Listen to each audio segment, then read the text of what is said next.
சீக்கிரமாய் முடித்து உங்களை தேவனுடைய வசனத்தின் மகத்துவங்களுக்குள்ளே நடத்தி உங்களை வீடுகளுக்கு அனுப்ப முயற்சி செய்கிறேன். ஒரு சிறு காரியத்தை குறித்து இருதயத்தில் பேசிக்கொண்டே இருந்தார். அதை நான் கற்றுக்கொண்டேன். அதை தான் நான் உங்களுக்கும் கற்றுக் கொடுக்கவும் விரும்புகிறேன். அது எனக்கு பிரயோஜனமா இருந்தது, உங்களுக்கும் அது பிரயோஜனமா இருக்கும் என்று நான் நம்புகிறேன். இந்த நாள் நாம் கர்த்தருடைய செய்திக்கு ஆதாரமாய் மத்திய எழுதின சுவிசேஷம் 6வது அதிகாரம், மத்திய 6:19 21 வசனங்கள் வரை வாசிக்கலாம். பூமியிலே உங்களுக்கு பொக்கிஷங்களை சேர்த்து வைக்க வேண்டாம். இங்கே பூச்சியும் துருவும் அவைகளை கெடுக்கும். இங்கே திருடரும் கண்ணமிட்டு திருடுவார்கள். பரலோகத்திலே உங்களுக்கு பொக்கிஷங்களை சேர்த்து வையுங்கள். அங்கே பூச்சியாவது துருவாவது கெடுக்கிறதும் இல்லை. அங்கே திருடர் கண்ணமிட்டு திருடுகிறதும் இல்லை. உங்கள் பொக்கிஷம் எங்கே இருக்கிறதோ அங்கே உங்கள் இருதயமும் இருக்கும். கண்ணானது 21 வேளையை தான் வாசிக்கலாம். ஏசாயாவின் தீர்க்கதரிசன புத்தகம் 45வது அதிகாரம்,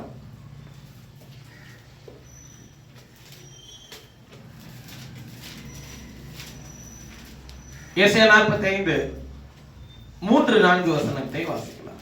உன்னை பெயர் சொல்லி அழைக்கிற இஸ்ரவேலின் தேவனாகிய கர்த்தர் நானே என்று நீ அறியும்படிக்கு என்று நீ அறியும்படிக்கு வெண்கல கதவுகளை உடைத்து இருப்பு தாழ்பால்களை முறித்து அந்த காலத்தில் இருக்கிற பொக்கிஷங்களையும் ஒளிபடத்தில் இருக்கிற புதையல்களையும் உனக்கு கொடுப்பேன். நான் என் தாசனாகிய யாக்கோபின் நிமித்தம் நான் தெரிந்து கொண்ட இஸ்ரவேலின் நிமித்தமும் நான் உன்னை பெயர் சொல்லி அழைத்து நீ என்னை அறியாதிருந்தும் உனக்கு நான் தெரிந்தேன். நானே கர்த்தர், வேறொருவர் இல்லை.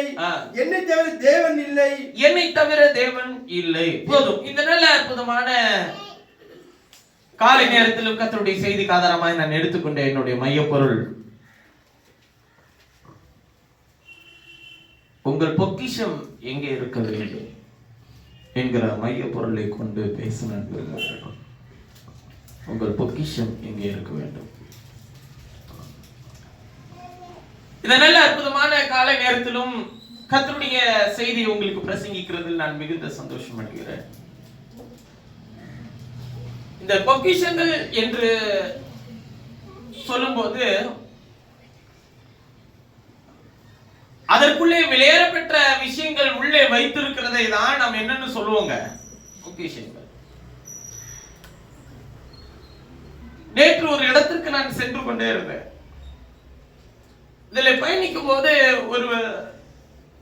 என்னோடு கூட வந்த அற்புதமான தகப்பனார் என்னோடு கூட பேசிக்கொண்டே வந்தார். இப்ப ஒரு ரொம்ப நாட்களாய் சாலையினுடைய ஓரத்தில் ஒரு மயில்கல்லை போல ஒரு கற்கள் பதிக்கப்பட்டிருந்ததா. அது என்னன்னு நிறைய பேருக்கு தெரியாம அது பாட்டுக்கு அது ஒரு மயில்கள் தானே நினைச்சிட்டு போயிட்டு இருந்தான். அங்கதான் ஒருத்தவங்க வந்து சாலை ஒரு வியாபாரமும் பண்ணிட்டு இருந்தாங்க. ஒரு நாள் அது அந்த இடத்துல அந்த ஆளு, அதான் நம்ம ஆட்கள்லாம் ஒரு கல்லை கூட பார்த்தாலும் அதுல ஒரு பூ போட்டெல்லாம் வச்சிருவாங்க. அது மாதிரி அதெல்லாம் வச்சு ஒரு வித்தியாசமான ஒரு கல் வியாபாரம் பண்ணுகிறதுக்கு ஒரு ஏதுவா இருந்திருக்கு அந்த கல்லும். அந்த ஒரு நாள் என்ன பண்ணிருக்கிறான், அந்த கல்லை ஒரு ஆள் ஆட்டி பார்த்துருக்கிறான். ஆட்டி பார்த்தா அதுக்கு கீழே பழைய காலத்தில் பயன்படுத்தின சில வைர கற்கள், சில தங்கத்திலே ஆன சில ஆபரணங்கள் கிடைச்சிருக்கு. அதுவரையிலும் அது எல்லாருக்கும் தெரிஞ்சது என்ன, சாலை ஓரத்தில் இருக்கிற ஒரு கல், அவ்வளவுதான். ஆனால் அந்த கற்களை என்ன ஆட்ட முடியுது, எப்படி என்ன ஆடுதுன்னு சொல்லி அவங்க கல்லை தள்ளி பார்த்துருக்குறாங்க. பார்த்தா உள்ளுக்குள்ள பார்த்தா இந்த விஷயங்கள் எல்லாம் இருக்கு. எடுத்துட்டு போய் அதுக்கப்புறம் இன்னைக்கு அந்த கல் இருந்த இடம் கோயிலா மாறிடுச்சுன்னா சொல்லி சொன்னாரு. சரி, ரைட்டு. இப்ப இந்த பொக்கிஷம் இவ்வளவு நாள் வரையிலும் மனுஷனுடைய பார்வையில் எப்படி இருந்திருக்கிறது என்றால் அது ஒரு சாதாரணமாய் அற்பமாய் எண்ணப்பட்ட ஒரு இடம் அல்ல. மனுஷர்களால் கண்காணிக்கப்பட முடியாத அல்லது உள்ளே என்ன இருக்கிறது என்பதை கூட கணிக்க முடியாத ஒரு இடம். இப்ப இதைதான் ஒருவேளை நமக்கு அவைகள் சும்மா நம்ம ஏதோ ஒண்ணு செய்ய போகும்போது அதுக்குள்ள இருக்கிற ஒண்ணு கிடைச்சிருதுன்னு வச்சுக்கோங்க. ஏதோ ஒண்ணு கிடைச்சிருது, அதை நம்ம என்னன்னு சொல்லுவாங்க, பொக்கிஷம். ஏதோ ஒண்ணு எனக்கு கிடைச்சிருச்சு, ஏதோ ஒரு லக் கிடைச்சிருச்சு அப்படின்னு சொல்லுவோம். நான் பலமுறை இந்த பூமியில நீரூற்றுகளை உண்டு பண்ணுகிற தேவனுடைய கிரியைகளை குறித்து நான் வேதத்தில் வாசித்து நான் பிரமிப்படைந்தது உண்டு. அதாவது ஒரு கற்பாறைக்குள்ள இருந்து கூட தண்ணீர் வரும் பாருங்க, அதுக்குள்ள எங்கிட்டு இருந்து ஊத்து வருதுன்றது நமக்கு ஒண்ணுமே புரியாது. ஆனா அதை பார்த்து இங்கதான் நீரூற்று இருக்குன்னு சொல்றவனுடைய நிலை இருக்குல்ல, அதை பார்க்கும்போது கொஞ்சம் சிரிப்பா இருக்கும். என்ன சொல்றாங்கன்னா, இங்க போடு 80 அடியில உனக்கு வருதா இல்லையான்னு சொல்லுவான்.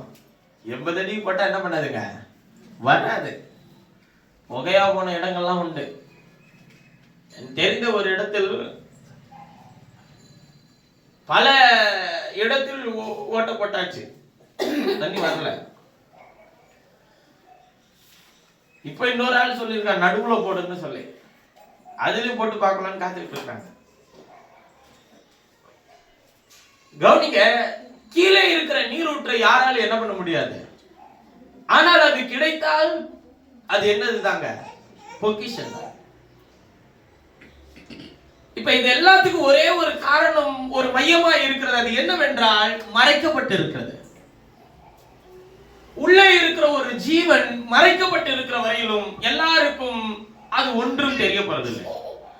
ஆனால் மறைக்கப்பட்ட அந்த ஜீவன் நமக்கு கிடைக்கும் போது அது என்னதாங்க, அதுதான் பொக்கிஷம். எதெல்லாம் மறைக்கப்பட்டு இருக்கிறதோ அதுக்கு மதிப்பும் அதிகமா இருக்கிறது. ஒரு மனிதன் ஒரு இன்னொரு மனிதனை நேசிக்கும் போது அவனுக்குரிய காரியங்கள் மறைக்கப்பட்டு இருக்கிற வரையிலும் அதிக மதிப்பு இருக்கிறது. அதை அறிந்து கொண்ட பிறகு அந்த மதிப்பு என்ன பண்ணிட்டே வருதுங்க, இவ்வளவுதானா அப்படின்னு என்ன பண்ணுதுங்க, குறைஞ்சிட்டே வரும். நான் திரும்பவும் சொல்லுகிறேன், மறைக்கப்பட்டு இருக்கிற வரையிலும் அது விலையேற பெற்றது. ஆனால் வெளிப்படுத்தப்பட்டுச்சுன்னா அது என்ன பண்ணப்படுதுன்னா அது அற்பமாய் நினைக்கப்படுகிறது. ஆனால் அது பொக்கிஷம், அது விலையேற பெற்ற பொக்கிஷம். வேதம் சொல்லுகிறது, இயேசு ஒரு முறை சொல்லும் போது அவர் சொல்லுகிறார் பாருங்க, பூமியில உங்களுக்கு பொக்கிஷங்களை என்ன பண்ண வேண்டாம், சேர்த்து வைக்க வேண்டாம். இங்கே பூச்சியும் துருவும் அவைகளை கெடுக்கும், இங்கே திருடரும் கண்ணமிட்டு என்ன பண்ணுவார்கள், திருடுவார்கள். இப்ப இந்த வசனத்தை மட்டும் வாசிட்டா உங்களுக்கு எப்படி தோணுது, என்ன பொக்கிஷம்? ஏன் நம்ம எல்லாத்தையும் கொண்டு போய் பூமிக்குள்ள குழி தோண்டி புதைக்கிறோம்? சேர்த்து வைக்க வேண்டாம். என்னத்தை சேர்த்து வைக்க வேண்டாம்? நகை பணம் இதெல்லாம் சேர்த்து வைக்க வேண்டாம். இதெல்லாம் அவ்வளவுதான். நமக்கு புரிந்ததான்.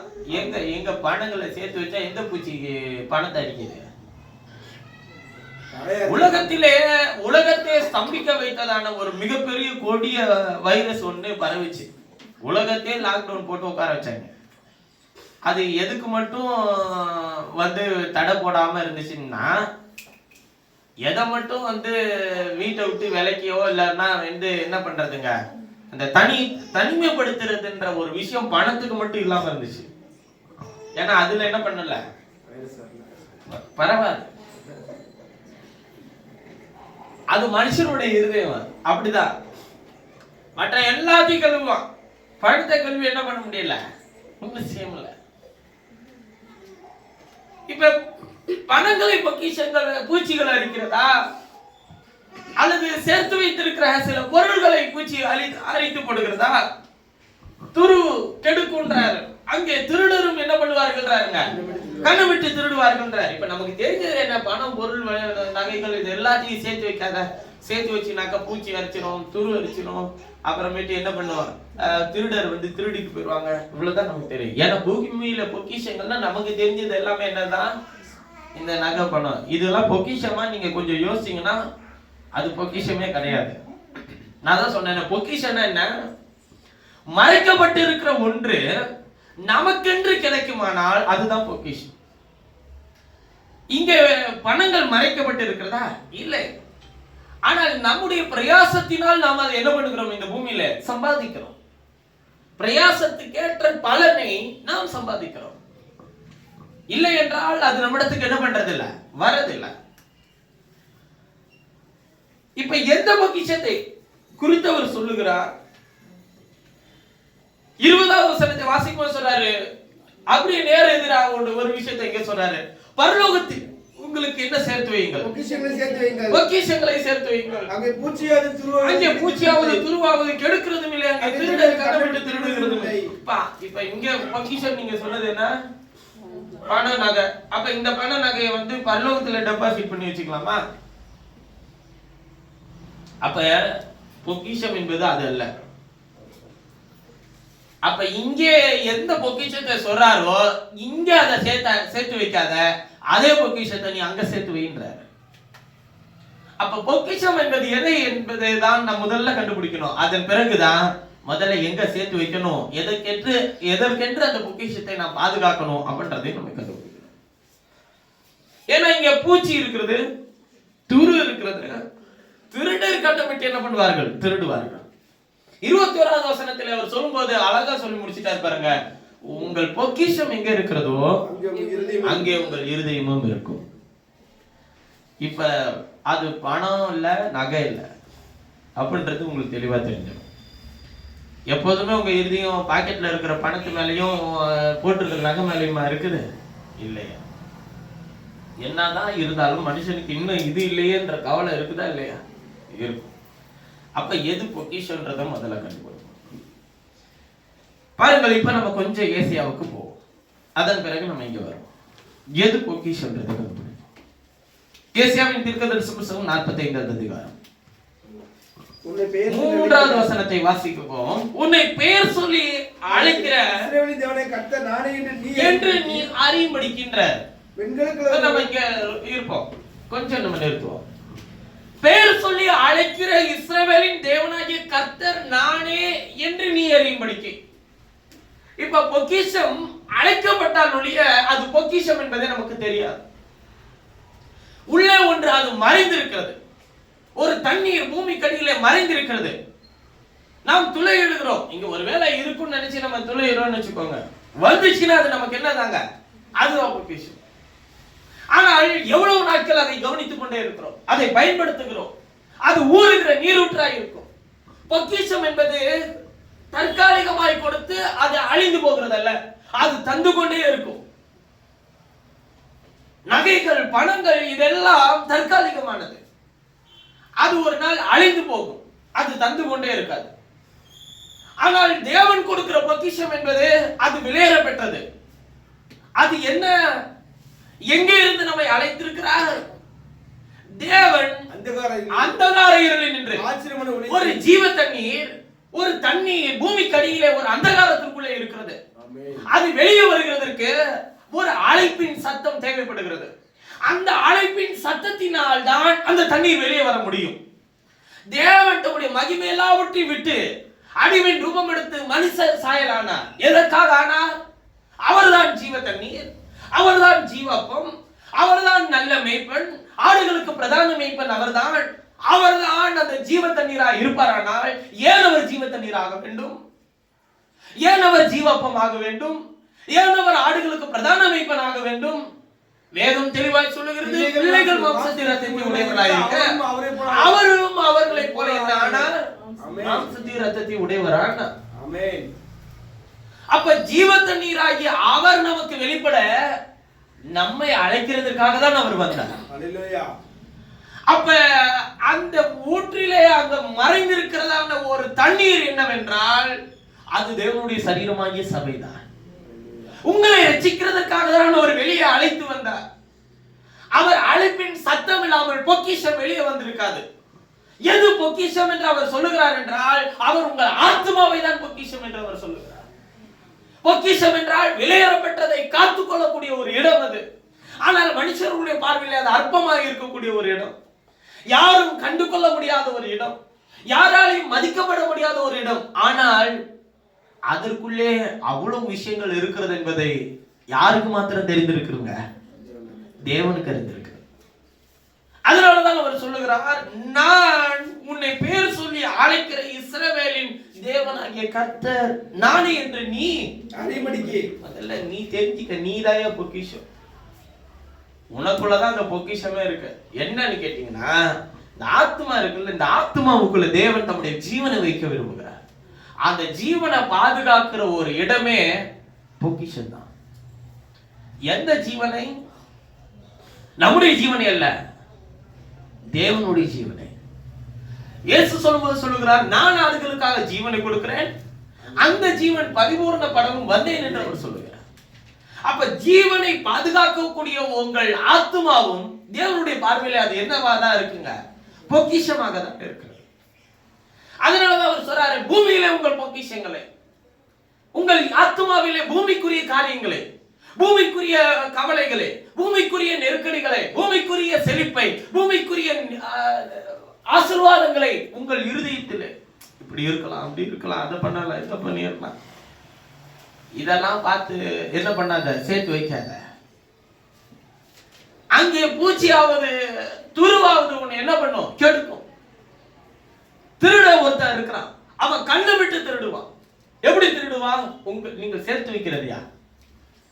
இத பாரு, இதெல்லாம் உன்னுடைய வாழ்க்கையில நிறைவேறணும்னு நீ நினைச்சிட்டு இருக்கிறல்ல, இது எல்லாத்தையும் தேவன் உனக்கு எப்ப தந்திருக்கிறார்? உனக்கு இதெல்லாம் தந்தாதான் நீ நல்ல ஆசீர்வாதமா இருக்கிறன்னு அர்த்தம். இதெல்லாம் இல்லைன்னா நீ எதுல இருக்கிற? நீ சாபத்துல இருக்கிற, நீ குறைவுல இருக்கிற, நீ பலவீனத்துல இருக்கிற, நீ சோர்வுல இருக்கிற. ஐயா, திரும்ப சொல்லுகிறேன், திருட ஒருத்தர் இருக்கிறான், அவன் கண்ணை மட்டும் ஆத்மாவை திருடுவான். அவனுக்கு தேவை உன் ஆத்மாவுக்குள்ளே தேவனுடைய விளையாடப்பட்ட பொக்கிஷத்தை சேர்த்து வைக்க கூடாது, அவ்வளவுதான் அவனுடைய விருப்பம். அதுக்கு பதிலாக நீங்க எதை சேர்த்து வச்சுக்கலாம்? பூமிக்குரிய தேவைகளை எல்லாத்தையும் என்ன பண்ணிக்கலாம்? சேர்த்து வச்சுக்கலாம். நம்ம ஒரு அஜெண்டா போட்டு வச்சிருப்போம்ல, நாளைக்கு இதை செஞ்சிடணும், நாளைக்கு இதை பண்ணிடணும், அடுத்து இதை பண்ணிடணும். நம்ம ஏன் இப்படி இருக்கிறோம்? நம்ம இதெல்லாம் செய்யக்கூடாதா? நம்ம இதை பண்ணக்கூடாதா? இதெல்லாம் எது சேர்த்து வைக்குது? ஆத்மா, உன் இருதயம். ஆனால் இங்கே பூச்சியும் துருவும். பூச்சின்னா அவர் சொல்றது உங்க மாம்சம், துருன்னு அவர் சொல்றது உங்க மாம்சத்தின் எண்ணங்கள். அதை பயன்படுத்தி திருட என்ன பண்ணுவாங்க? கண்ணை விட்டு திருடுவான். திருடுறதுன்னா என்ன?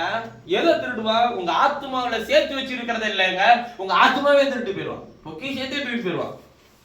ஆனால் உங்கள் ஆத்மாவை இந்த பூமியிலே அவர் உங்கள் சரீரத்தில் வைத்ததனுடைய பிரதான நோக்கம் என்ன? ஆதியாகமத்தின் புத்தகம் 2ஆம் அதிகாரம் 7வது வசனத்தை வாசிக்கும் போது அவர் சொல்லுகிறார், பூமி மண்ணினாலே மனுஷனை உருவாக்கி அவன் ஆசையிலே அவர் ஜீவ சுவாசத்தை ஊதினார், மனுஷன் என்ன ஆனான்? ஜீவாத்மாவானான். அப்ப ஆத்மாவுக்குள்ளே ஜீவன் இருக்க விரும்பினார். அதனாலதான் இயேசு சொல்லும்போது சொல்லுகிறார், தன் ஜீவனை காட்டிலும் மேலான ஒன்று இருக்கிறதா? அந்த ஜீவனை என் நிமித்தம் ஜீவனை விடுகிறவன் எவனோ அதை என் நிமித்தமாக அதை என்ன பண்ணியும் கொள்வான்றாருங்க, ரட்சித்தும் கொள்வான். எந்த ஜீவனை? இந்த சரீரத்தின் ஜீவனையா? இல்லையா? எனக்கென்று உன் ஆத்மாவை விடு. அதுதான் நான் ஒரு நாள் உங்களுக்கு பிரசங்கித்தேன். மோசே எடுத்துக்கொள்ளுங்கள். மோசே பிறக்கும் போதே பார்வோன் என்ன திட்டம் பண்ணினான்? அவனை மோசையை கொல்ல வேண்டும் என்றல்ல, அந்த எபிரேய ஸ்திரீகளில் பிறந்த ஆண் பிள்ளைகள் எல்லாரையும் கொலை செய்ய வேண்டும் என்று அவன் திட்டம் பண்ணினான். அதற்கு எகிப்தின் மருத்துவச்சிகளை அனுப்பி கொலை செய்யும்படிக்கு அவர்களுக்கு கட்டளையிட்டார். மோசே அப்பொழுதுதான் பிறந்திருக்கிறார். அம்ரான் போய் தன்னுடைய பிள்ளையை பாதுகாக்க வேண்டும் என்று அவன் விரும்புகிறான். மோசேயின் தாயும் ஆரோனும் மீரியாமும் கூட தன் வீட்டிலே பிறந்த பிள்ளையை பாதுகாக்க வேண்டும் என்று விரும்பியிருப்பார்கள், தன் சகோதரனை பாதுகாக்க வேண்டும் என்று விரும்பியிருப்பார்கள். ஆனால் பிள்ளையை கொல்லும்படிக்கு என்ன பண்ணினார்கள்? கட்டளையிட்டான் எகிப்தின் ராஜாவாகிய பார்வோன். அவர்கள் 2-3 மாதங்களாக அதை பாதுகாக்க அவர் முயற்சி செய்தும், எகிப்தின் மருத்துவச்சிகள் வரும்போதெல்லாம் பிள்ளையை பாதுகாக்க அவர்கள் மறைத்து வைத்திருந்தோம். ஒரு நாள் வந்தது, எகிப்தின் மருத்துவச்சிகள் மோசே இருந்த வீட்டை கதவின் தட்டி இருப்பார்கள். ஆனால் அதற்கு முன்பாக அம்ராம் போய் ஒரு நாணல் பெட்டியை செய்து ஜீவனை காக்க வேண்டும் என்று அவன் எவ்வளவு பிரயாசப்பட்டும் ஒரு நாள் வந்தது, இவ்வுலகத்தின் அதிபதி அவன் திட்டமிட்டபடி அவனை கொலை செய்ய வேண்டும் என்று திட்டமிட்டபடி அங்கு வருகிறார்கள். ஆனால் நடந்தது என்ன? ஒரு நாணல் பெட்டியை செய்து அதற்குள்ளே துணியை வைத்து பிள்ளையை அதில் வைத்து ஜீவனை இழக்கவும் அவர்கள் துணிந்து ஆற்றிலே விடுகிறார்கள். எகிப்தின் நைல் நதியிலே பிள்ளையை விடுகிறார்கள். ஆனால் அவர் தம்முடைய ஜீவனை ரட்சித்துக் கொள்ள வல்லவராய் இருக்கிறார்.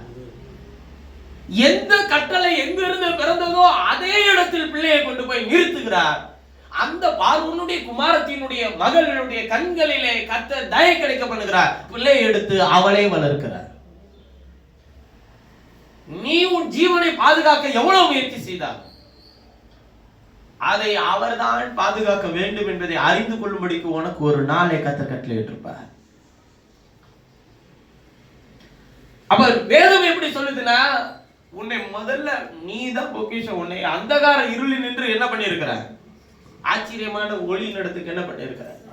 நீங்க விளையாட பெற்றதுன்னு சொல்லி இந்த உலகத்தில் பார்க்கிற எதுவும் அது அந்தகாரத்தில் நின்று தான் வந்திருக்கும். தங்கம், வைரம், நீங்கள் விளையாட பெற்றதா இன்றைக்கு பார்க்கக்கூடிய எல்லாமே அது மறைக்கப்பட்ட இடத்திலிருந்து இது வெளியே வேறு பிரித்து உங்க கைகளில் வந்திருக்கிறது. ஆண்டவர் சொல்றாரு, உன்னை இந்த பூமியின் தூளில மறைஞ்சு கிடந்த உன்னை நான் பார்த்து உன்னை பேர் சொல்லி அழைத்து நான் உன்னை தெரிஞ்சு வச்சிருக்கிறேன். அப்ப நான் என்ன கொடுக்குறேனோ அதனால நீ இறுதி என்ன பண்ணணும்ன்றாருங்க, அதை சேர்த்து வைக்கணும்ன்றாரு. அதுதான் அவர் சொல்றார், வெண்கல கதவுகளை உடைத்து உன்னை எங்க இருந்தாலும் கூட்டு வந்திருக்கிறேன்றத சொல்றாரு. வெண்கல கதவுகளை உடைத்து இரும்பு தாழ்பால்களை எல்லாம் முறிச்சு அந்த காலத்தில் இருக்கிற பொக்கிஷங்களை ஒளிபடத்தில் இருக்கிற புதையல்களையும் உனக்கு கொடுப்பேன். நான் என் தாசனாகி யாக்கோபின் நிமித்தம் நான் தேர்ந்து கொண்ட இஸ்ரவேலின் நிமித்தமும் நான் உன்னை பேர் சொல்லி அழைத்து நீ என்னை அறியாதிருந்தும் உனக்கு என்ன தரிப்பித்தேன்? நாமும் தரிப்பித்தேன். வேதம் எப்படி சொல்லுது? வெண்கல கதவை உடைச்சு இரும்பு தாழ்பால்களை முறிச்சு அந்த காலத்தில் இருக்கிற புதையல்களையும் ஒளிபடத்தில் இருக்கிற பொக்கிஷங்களை நான் உனக்கு கொடுக்கிறேன். அது என்ன வெண்கல கதவு? தேவனுடைய வசனம் உள்ளே பிரவேசிக்க கூடாதபடிக்கு இருந்த உன் மேல் இருந்த உன் ஆத்துமாவை அடைத்து வைத்திருந்ததான சாபம், உன் இருதயத்தை உலகத்தின் அதிபதி கடினப்படுத்தி வைத்திருந்த அந்த இரும்பு தாழ்பால்கள், அது எல்லாத்தையும் உடைச்சு எறிஞ்சு அந்த காலத்தில் இருக்கிற புதையல்களை ஒளிபிடத்தில் இருந்த தேவனுடைய வசனத்தின் வெளிச்சங்களை நான் உனக்கு தான் கொடுக்கிறேன். அதனாலதான் நீ விளையாட பெற்றவனாக முடியும். அதனாலதான் நீ பரலோகத்திலே இருக்கிற பொக்கிஷங்களை சேர்த்து வைன்னு சொல்றாரு. உன் பொக்கிஷங்களை எங்க சேர்த்து வை? பரலோகத்தில். பரலோகம் எங்க இருக்கு? எங்க இருக்கு? பரலோக ராஜ்யம் வேற எங்க இருக்கிறது என்று சொன்னால் நீங்கள் நம்பாதீர்கள். பரலோக ராஜ்யம் உங்களுக்குள்ள இருக்கிறது. யார் அந்த பரலோக ராஜ்யம்? கர்த்தராகிய கிறிஸ்து. கர்த்தராகிய இயேசு கிறிஸ்து மாத்திரமே அவர் உங்களுக்குள்ளே வாசம் பண்ணி கொண்டிருக்கிறார்.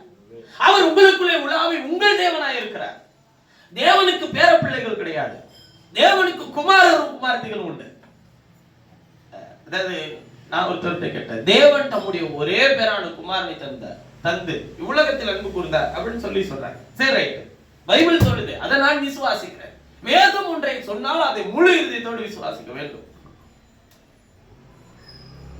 இப்ப இயேசு தேவனுடைய குமாரன், புரியுதுங்களா?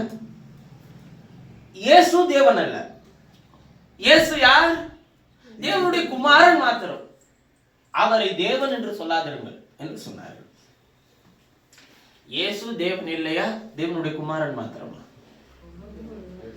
அவர் தேவனுடைய குமாரன் என்றால் தேவன் என்று அர்த்தம். அவர் ஏன் குமாரத்துவத்தை எடுத்துக்கொண்டார்? ஒத்துவ கொள்கைக்காரர்கள் அவங்க சொல்லும்போது எல்லாமே இயேசுதான் வருது. ஐயா, அதுவும் தவறு. அவர் பிதாத்துவத்தில் இருந்தவர் தான் குமாரனாக வந்தார்.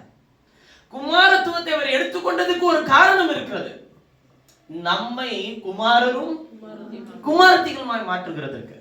நான் தான் அவர்கிட்ட சொன்ன விஷயம் என்னன்னா, அவர் அவருக்கு குமாரனா, நான் தேவனுக்கு யார் பேர பிள்ளையான்னு கேட்டேன்.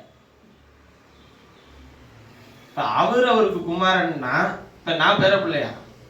ஏன்னா நான் இயேசுவெல்லாம் என்னன்னு கூப்பிட்டு இருக்கிறேன், அப்பான்னு கூப்பிடுறேன். அப்ப தேவனுக்கு நான் யாரு? பேரன் பேத்தியா? அவரு அவரு அவரு என்ன என்னன்னு சொல்றாரு? என்ன குமாரன் என்று சொல்றார். அவருக்கு நான் குமாரன், நான் என்னவாக இருக்கிறேன்? குமாரத்தியாக இருக்கிறேன். அப்படியானால் அவர் தம்முடைய ஒரே பேரான குமாரன் என்றாரு. அது என்ன? நம்மை குமாரத்தியாய் மாற்றுகிறதற்கு அவர் குமாரத்துவத்தில் வருகிறார். இவர் ஒரு தன்மையில மட்டும் வெளிப்படல. நான் மறுபடியும் திருப்பி சொல்றேனே, கிறிஸ்துவை நீங்கள் அவரை அறிந்து கொள்ள வேண்டிய விதத்தில் வேதத்தில் அவர் எப்படி இருக்கிறாரோ அப்படியே அறிந்து கொள்ளுங்கள். அவர் பிதாவாய் இருந்தார், அவரே நமக்காக குமாரனாய் வந்தார். அவர் பரிசுத்தாவியானவராய் நமக்குள்ளே வாசம் பண்ணி கொண்டிருக்கிறார். 3 தன்மைகளில் வெளிப்பட்ட ஒரே தேவன். நீங்க எந்த இஸ்லாத்தை சேர்ந்தவங்கள்ட்ட போய் அதனாலதான் நம்மளை பார்க்கும் போதெல்லாம் உங்களோட கொள்கையே தப்புன்னு அவங்க சொல்லுவாங்க. எனக்கு எத்தனையோ இஸ்லாம் நண்பர்கள் இருந்தார்கள். அவர்கள் சொன்ன விஷயமே கேட்டீங்கன்னு வச்சுக்கோங்களேன், நீங்க இயேசுவை தேவன்னு சொல்றீங்க, அப்ப இயேசுவுக்கு மேல ஒருத்தர் இருக்கிறார், அவர் தான் தேவன்னு சொல்றீங்க. அப்புறம் இயேசு போன பிறகு இன்னொருத்தர் அனுப்பி விட்டாரு, அவரு இன்னொரு தேவத்துவத்தில் 3வது நபர்னு சொல்றீங்க. அப்ப இயேசு தேவன் இல்லையா? அப்ப அவருக்கு மேல ஒருத்தர் இருக்கிறாருல அப்படின்னு அவங்க கேட்டாங்க. நான் சொன்னேன், ஐயா அது கிறிஸ்தவத்தினுடைய மத உபதேசம், கிறிஸ்தவ மத உபதேசம், வேதத்தின் உபதேசம் அல்ல. அந்த உபதேசம் துவக்கின ஆண்டு கிபி 323. இந்த உபதேசத்தை கொண்டு வந்தது யார் என்று கேட்டால் கான்ஸ்டன்டைன் நோபலுடைய அந்த அரசருடைய பிள்ளைகள் தான். அவர் மரித்த பிறகு அந்த அரசருடைய பிள்ளைகள் நிசியா மாநாடுன்னு சொல்லி ஒரு கவுன்சிலை ஏற்படுத்தி அதுல பிரிஞ்சது தாங்க இந்த உபதேசங்களை. அதுவரையிலும் ரோமன் கத்தோலிக்கர்களே தேவன் ஒருவர், அவர் 3 தன்மையில இருக்கிறான்னு தான் சொல்லிட்டு இருந்தாங்க. இந்த உபதேசம் பிரிஞ்சதுக்கு அப்புறம் தான் அவன் அந்த கவுன்சில கூட்டினதுக்கு காரணம் இயேசு தேவன் இல்லையான்ற விவாதம் வைக்கதான் கூட்டினான். அதுல பிரிஞ்சதுதான். அதுவரையிலும் கர்த்தராகிய இயேசுவின் நாமத்துல தான் எல்லாருக்கும் ஞானஸ்நானம் கொடுத்தாங்க, வாங்கினாங்க. என்கிட்ட ஆதாரம் இருக்கு, வேணா எடுத்துட்டு வந்து காட்டுறேன். ரோமன் கத்தோலிக்கர்களே அப்போஸ்தலர் நடபடிகள் அப்போஸ்தலர்கள் செய்தது போல கர்த்தராகிய இயேசுவின் நாமத்துல தான் ஞானஸ்நானம் கொடுத்திருக்காங்க, தெளிச்சும் கொடுத்திருக்காங்க, முக்கியம் கொடுத்திருக்காங்க. 300 வரையிலும், ஏன் 1000 வருஷங்கள் அதன் பிறகும் கூட, கவுன்சில் எல்லாம் போட்ட பிறகும் கூட கர்த்தராகிய இயேசு நாமத்துல ஞானஸ்நானம் கொடுத்திருக்காங்க. அதிலிருந்து ஒவ்வொரு பிரிவுகள் பிரிந்த பிறகுதான் உபதேசங்கள் மாறுகிறது, கொள்கைகள் மாற்றப்படுகிறது, அதன் பிறகு சபையின் சட்டதிட்டங்கள் மாற்றப்படுகிறது. இயேசு மத்தேயு 28:19 பிதா குமாரன் பரிசுத்த ஆவி என்னும் நாமத்திலே அவர்களுக்கு ஞானஸ்நானம் கொடுத்து எழுதுறாரா இல்லையா? இது தவறா சரியா? சரிதான். இயேசு அவர் சொன்னது சரிதான். நான் கேட்கிற ஒரே ஒரு காரியம், இதை சொல்ற இன்னொரு கூட்டம் அது தவறு அல்ல, அது சரிதான். நாமங்களில் எழுதப்படல, நாமத்தில் எழுதப்பட்டிருக்கு. அப்ப அப்போஸ்தலர் 2:38 படி ஞானஸ்நானம் கொடுத்தார்கள் எழுதியிருக்கா இல்லையா? அப்போஸ்தலர் 2வது அதிகாரம் 38வது வசனத்தில் மனம் திரும்பி ஒவ்வொருவரும் பாவ மன்னிப்பு கண்டு கர்த்தராகிய இயேசுவின் நாமத்தில் ஞானஸ்நானம் பெற்றுக் கொள்ளுங்கள், அப்பொழுது பரிசுத்தாவின் வரத்தை பெறுவீர்கள் எழுதியிருக்கா இல்லையா? அது சரியா தவறா? இது எப்படி சரியோ அதுவும் சரிதான். ஏன் சரி நான் சொல்றேன்? நாம என்னன்றது அப்போஸ்தலர்களுக்கு தெரிந்தது, அதை அவர்கள் கடைபிடித்தார்கள். பிதா குமாரன் பரிசுத்த ஆவி நாமத்தில் அல்ல, நாமங்களில் அல்ல, நாமத்தில். அந்த நாமம் எது என்பதை அவர்கள் அறிந்திருந்தார்கள். ஏனென்றால் அவர்களோடு கூட இருந்தார்கள். அவருடைய கண்மலை, அந்த கண்மலை ஆகிய இயேசுவினுடைய தண்ணீரை ருசி பார்த்திருந்தார்கள். அவர் அவர்களுக்கு தன்னை வெளிப்படுத்தி இருந்தார். அவர் பிதாத்துவத்தில், அவரே குமாரத்துவத்தில், அவரே பரிசுத்த ஆவியானவராய் வாசம் பண்ணினார். அதான் ஒருத்தர் கேட்டாரு, பிரதர் அது 2 ஒண்ணு கிடையாது, பிதாவும் குமாரனும் என்ன இல்ல ஒன்று அல்ல, 2 பேர் வேறு வேறு. அது எப்படி நீங்க ஒருவராய் இருக்கிறார்னு சொல்ல முடியும்? இயேசு அப்பொழுது சிலுவையிலே தொங்கிக் கொண்டிருக்கும் போது பிதாவை ஏன் என்னை கைவிட்டீர் என்று அவர் சொன்னாரே, அப்படியானால் பிதா கைவிட்டார் என்று தானே அர்த்தம். அவர் யாரை பார்த்து பேசினார்? நீ இன்னும் மாம்சீகத்தில் இருந்து யோசிச்சா நீ அப்படியே தான் இருக்கணும். சரி, ஒரே ஒரு உதாரணத்தை கேட்கிறேன். ஆபிரகாமை ஈசாக்கை கொண்டு போய் பலி செலுத்த மலையின் இடத்தில் கொண்டு போய் சொன்னார்ல, ஆபிரகாமோடு பேசினது யார்? முட்புதரில் சிக்கிக் கொண்டிருந்த ஆட்டுக்குட்டி யார்? பேசினது யார்? முட்புதரில் சிக்கிக் கொண்டிருந்த ஆட்டுக்குட்டி யார்? பேசினவர் தான் முட்புதரிலே தன்னை வெளிப்படுத்துகிறார். அதர்சனமானவரை ஒருவனும் காண முடியாது. காணக்கூடிய விதத்தில் உலகத்திற்கு கொடுக்கப்பட்ட ஒரே தேவன் கர்த்தராகிய இயேசு. நான் உங்கள்கிட்ட சொன்ன ஒரே ஒரு விஷயம் என்னன்னா, இயேசு தேவன் இல்லைன்னு நீ சொல்ற, அவ்வளவுதானே, சந்தோஷமா வச்சுக்க. ஆனால் ரோமர்ல எழுதி இருக்கிறது, ரோமர் 9:5 எழுதி இருக்கிறது, இவரே சர்வத்திற்கு மேலான தேவன் என்று சொல்லி. 1 தீமோத்தேயு 3:15 15:16 எழுதப்பட்டிருக்கிறது. அவர் தெளிவாய் சொல்லி இருக்கிறார், அன்றைய தேவபக்திக்குரிய ரகசியமானது யாவர் ஒப்புக்கொள்கிறபடிய மகா மகிமை உள்ளது. தேவன் எதிலே வெளிப்பட்டார்? மாமிசத்திலே. அப்ப மாம்சத்திலே வெளிப்பட்டது யார்? தேவன். கொலோசியர் 2:9 வாசிக்கும் போது அவர் சொல்லுகிறார், தேவத்துவத்தின் பரிபூரணம் எல்லாம் சரீர பிரகாரமாக அவருக்குள் வாசம் உள்ளது. அவங்க கேட்டாங்க, இது ரெண்டு பேரும் ஒன்றா இருக்கிறார்கள் சொல்லுங்க, ஒண்ணுன்னு சொல்லாதீங்க. ஏன் நான் ஒருத்துவ கொள்கை காரணம் கிடையாது, திருத்துவ கொள்கை காரணம் கிடையாது. நான் வேதம் என்ன சொல்லுதோ அதை நான் பின்தொடர்றேன். அதுக்கு அவங்க கேட்ட நல்ல ஒரு கேள்வி, நீங்களும் உங்கள் மனைவி ஒன்றா இருக்கிறீர்களா? பைபிள் அதை சொல்லுதா? ஒன்றா இருக்கிறோம் பைபிள் சொல்லுதா இல்லையா? இவர்கள் இருவரும் இனிமேல் தனித்தனியாக இல்லாமல் ஒரே வம்சமாய் இருக்கிறார்கள் சொல்லுதா இல்லையா? ஆமென் சொல்லுது. இப்ப ஒரு உதாரணத்துக்கு சொல்றேன், நானும் என் மனைவி ஒன்றாக இருக்கிறோம். அதுபோல அவருக்கு சொன்னது அதுபோல. ஆனால் ரெண்டு பேரும் என்னவா இருக்கிறீங்க? தனித்தனியான நபர் தானே, ஆனா ஒருத்தர் ஒன்றாக இருக்கிறீர்கள் பைபிள் சொல்லுதுல்ல. அது போலதான் பிதாவும் குமாரனும் ஒன்றாக இருக்கிறார்கள், ஆனால் இருவரும் தனித்தனியே. இப்ப நான் உங்களுக்கு ஒரு உதாரணத்துக்கு அவங்கள்ட்ட கேட்ட அது கொடுத்த பதில நான் உங்களுக்கு சொல்றேன். இப்ப நீங்க என்னை பாக்குறீங்களா? என்னை பார்க்கும்போது என் மனைவியை பாக்குறீங்களா? நானும் என் மனைவி ஒன்றா இருக்கிறோம் நீங்க தான் சொன்னீங்க. என்னை பார்க்கும்போது என் மனைவியை பாக்குறீங்களா? என்ன பார்க்கும்போது என் மனைவியை பாக்குறேன். என் மனைவி இனிமே நீ வரவே வேண்டாம் பிரதர், உங்க மனைவி மட்டும் அனுப்பி கொடுங்க பிரதர். அவங்கள பார்த்தா யாரை பார்த்த மாதிரி? உங்களே பார்த்த மாதிரி. அப்படி சொல்ல முடியுமா? நான் மட்டும் வந்தேன்னா என்ன சொல்றீங்க? எங்க அவங்கள கூட்டு வரலன்னு கேட்கிறீங்க. இயேசு என்ன சொன்னார்? என்னை கண்டவன் பிதாவை காண்பீன் என்று எப்படி நீ எனக்கு சொல்லலாம்? இவ்வளவு நாட்கள் உங்களுடனே கூட இருந்தும் நீங்கள் என்னை அறியவில்லையா? சொன்னாரா இல்லையா? இந்த கணவன் மனைவி ஒன்றா. இப்ப நான் அதுக்குதான் ஒரு உதாரணத்துக்கு சொன்னேன். நீ ஏன் மனைவியை மட்டும் சேர்த்துக்கிற? எனக்கு என் தகப்பனார், தாயார், என் சகோதரன், இந்த 5 பேரும் சேர்ந்து ஒரே குடும்பமா தான் இருக்கிறோம். ஆனா ஒன்றா இருக்கிறோமா? ஒரே சரீரமா இருக்கிறோமா? ஒரே குடும்பமா இருக்கிறோம் என்பது வேறு, ஒன்றா இருக்கிறோம் என்பது வேறு. ஆனால் ஒருவராய் இருக்கிறார் என்பது வேறு. நீ ஆண்டவர் நீ எத்தனை கூறு போட்டாலும் நீ அஞ்ஞானியா தான் இருக்கிற. இன்னும் நீ தேவனுடைய ஞானத்துக்குள்ள வரவே இல்லை.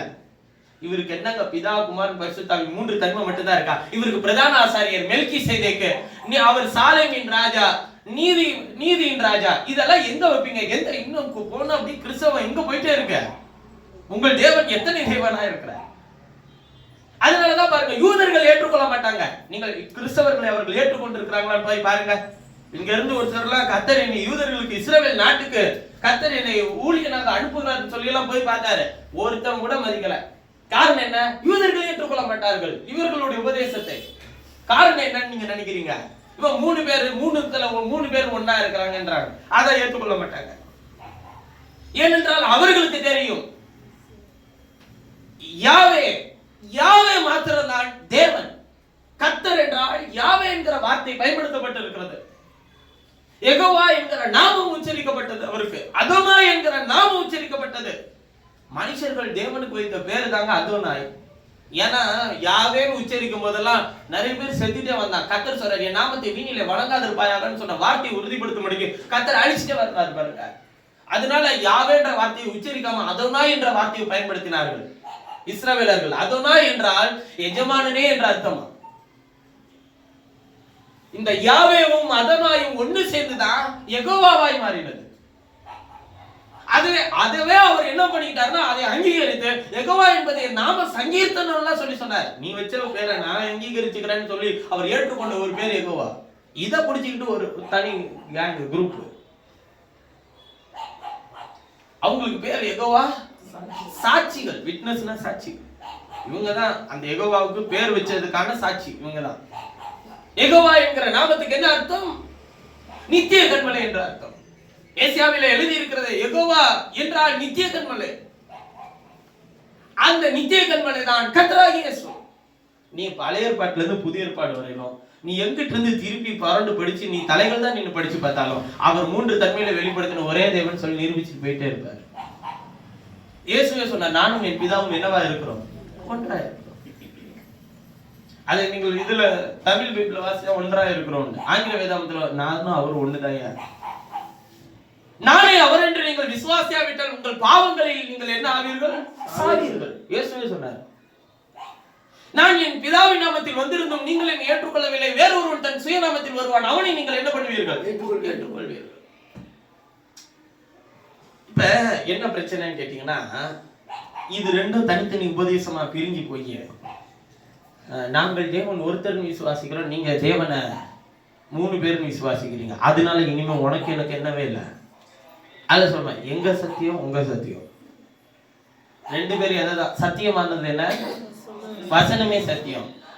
வசனத்தை சத்தியம்னு வச்சுக்கிட்டு உனக்கு ஒரு சத்தியம் எனக்கு ஒரு சத்தியம் இருக்கும்னா நீ சத்தியத்திலே இல்லைன்னு அர்த்தம். உங்களுக்கு நான் சொல்றது விளங்குதா? உங்க சத்தியம் எங்க சத்தியம்னு சொல்லி ஆகும். உனக்கு புரிதல் அவ்வளவுதான். நீ எதையோ நீ ஆரம்பத்துல இருந்து எதையோ என்ன கேட்டுட்டு வந்தியோ அதை தான் விசுவாசிக்கிற. நீ வேதத்துல திரும்பினாதான் அவர் தன்னை வெளிப்படுத்துவார். இல்லன்னு உனக்கு அது தன்னை வெளிப்படுத்த முடியாது. அவரா வெளிப்படுத்திட்டு பாத்துக்கலாம். பாருங்க, நான் திரும்ப சொல்றேன், அவரா வந்தெல்லாம் யாரு கதவையும் தட்டி யாருக்கும் கண்ணை திறந்து யாருக்கும் உட்காத்தி அவர் சொல்லி தரணும்ன்ற அவசியம் அவருக்கு. விருப்பம் உள்ளவன் என்னிடத்தில் வர சொன்னாரா இல்லையா? தாகம் உள்ளவனுக்கு என்ன தீர்க்கப்படும்? தாகம் தீர்க்கப்படும். விருப்பம் இல்லையா போயிட்டே இருக்கணும்ன்றார் அவரு. அவர் என்னை நேசிக்கல. அப்படி நான் திரும்ப சொல்றேன், அவர் பாதரட்சைகள் அவர்களுக்கு தேய்ந்து போகவே இல்லை. வஸ்திரங்கள் அவர்களுக்கு என்ன ஆகல? பழசாகல. கண்மலையிலிருந்து தண்ணீரை அவர்கள் எல்லாருக்கும் குடிக்க கொடுத்தார். வானத்திலிருந்து மண்ணா எல்லாருக்கும் கொடுத்தது. எல்லாருக்கும் இறைச்சியை கர்த்தர் என்ன பண்ணினார்? கொடுத்தார். பகலில மேக சமம், இரவில அக்கினி சமம். எல்லாருக்கும் சூரியன் நல்லோர் மேலும் தீயோர் மேலும் உதிக்கிறது. மழையானது வானத்திலிருந்து நல்லோர் மேலும் தீயோர் மேலும் பொழிகிறது. நல்லோர் மேல் பொழியப்படுகிற மழை 1 30 60 100 பலன் கொடுக்கிறது. தீயோர் மேல் பொழிகிற மழை அது முள்ளையும் குறுக்கி என்ன பண்ணுது? முளைப்பிக்குது. மழை முள்ளு மேல பெய்யாம இருந்தா அது வளராம இருந்திருக்கலாம் ஆண்டவரே. அதெல்லாம் நம்ம சொல்ல முடியாது. அவர் எல்லாருக்கும் எல்லாத்தையும் செய்வார். தேவன் உங்களுக்கு நன்மை செய்யறத வச்சு தேவன் என்னோடு கூட இருக்கிறார் என்று நீ நினைத்தால் உன்னை நீயே ஏமாற்றி கொண்டிருக்கிறாய் என்று அர்த்தம். இத சொல்றதுக்கு நான் துளி அளவும் வெட்கப்பட மாட்டேன், எதையும் யோசிக்கவே மாட்டேன். அவர் உன்னுடைய வாழ்க்கையில் அற்புதங்களை செய்கிறார் என்கிறதை வைத்து தேவனை நீ நேசிக்கிறார் என்று நீ நினைத்தால் நீ ஏமாந்து கொண்டிருக்கிறாய் என்று அர்த்தம். உனக்கு அடையாளங்களை செய்கிறார் என்று நான் கேட்கிற அடையாளத்தெல்லாம் அவர் எனக்கு தரார் அப்படி நீ நினைச்சு அவர் என்னோடு கூட இருக்கிறார் எனக்கு தெரியும் அப்படி நீ சொன்னீன்னா நீ உன்னை அழிச்சுக்கிட்டு இருக்கிறன்னு அர்த்தம். அவர் எதுக்கு யாருக்கு எதை செய்வார் என்றால் தாம் நேசிக்கிற தம்முடைய பிள்ளைகளுக்கு அற்புதமானவர்களாய் அவர்களை மாற்றுவார். அடையாளமாக அவர்களை வைப்பார். வசனத்தின் பரிபூர்ணத்தை அவர்களுக்கு என்ன பண்ணுவார்? வெளிப்படுத்துவார். இதை வச்சுதான் அவர் உங்களோட இருக்கிறாரா நீங்க அவரோட இருக்கிறீங்களான்றதை கண்டுபிடிக்க முடியும். உதாரணத்துக்கு ஒரு இடத்துக்கு நான் சென்றேன், அவர்களுக்கு நான் ஜெபிக்கிறேன், அவர்களுக்கு பிள்ளைகளாக இருக்கிறது என்று சொல்லி கர்த்தர் எனக்கு சொல்றார். நான் உங்கள்கிட்ட கேட்கிறேன் முடிச்சதுக்கு அப்புறம் ஜோமன் அவங்க சும்மா என்னை பார்க்கறதுக்கு ஜோமன் வராங்க. அவங்கள என்னுடைய ஜீவியத்தை நான் பார்த்ததே கிடையாது. ஆனா கர்த்தர் சொல்றாருப்பா உங்களுக்கு பிள்ளை இல்லப்பா, உங்களுக்கு ஜோமன் இல்லையா என்னன்னு கேளு. 2 உருவங்களை செய்து வைத்து அந்த அந்த உருவங்கள் ஒரு விக்கிரகத்தின் கோயிலுக்கு கீழே இருக்கிறதாக நான் பார்க்கிறேன். இதனால் இவர்களுடைய வாழ்க்கையில அவிவிசுவாசம் உள்ளே வந்து சத்துரு இவர்களுடைய விசுவாசத்தை கெடுத்து நான் செய்கிற கிரியைகளை தடுத்து கொண்டு இருக்கிறார்கள் அப்படின்னு சொல்லி சொல்றாரு. பிசாசு தடுக்கிறான்னு சொல்ல, இவங்க தான் தடுக்கிறான்னு சொல்லி சொல்றாரு. சொன்னோடனே நான் சொன்னேன், நீ பயப்படாதம்மா, விசுவாசத்தோட இல்ல பாஸ்டர், யாரும் எனக்கு செஞ்சு வச்சுட்டாங்க, பயப்படாத, நீ விசுவாசித்தா அது ஒண்ணு சேதப்படுத்தாது. இப்ப கத்தரத்தை சொல்லி அவங்க என்கிட்ட சொல்லவே இல்லை, அவங்களுக்கு இதான் பிரச்சனை இதான் விஷயம்ன்றத சொல்லவே இல்லை, அவங்களோடு கத்தர் பேசுறது. இப்ப இதை வச்சு தேவன் என்னோடு கூட இருக்கிறார் என்று நான் உறுதிப்படுத்திக்க முடியுமா?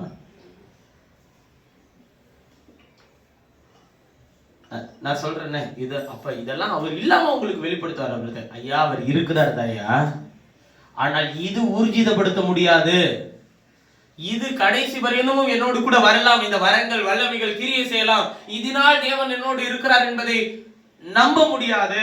ஏனென்றால் என்றைக்கு கர்த்தர் தம்முடைய வார்த்தையை வெளிப்படுத்தி தரலையோ அன்னைக்கு முடிவு பண்ணிக்கணும் அவர் என்னை விட்டு விலகிட்டாருன்னு அர்த்தம்.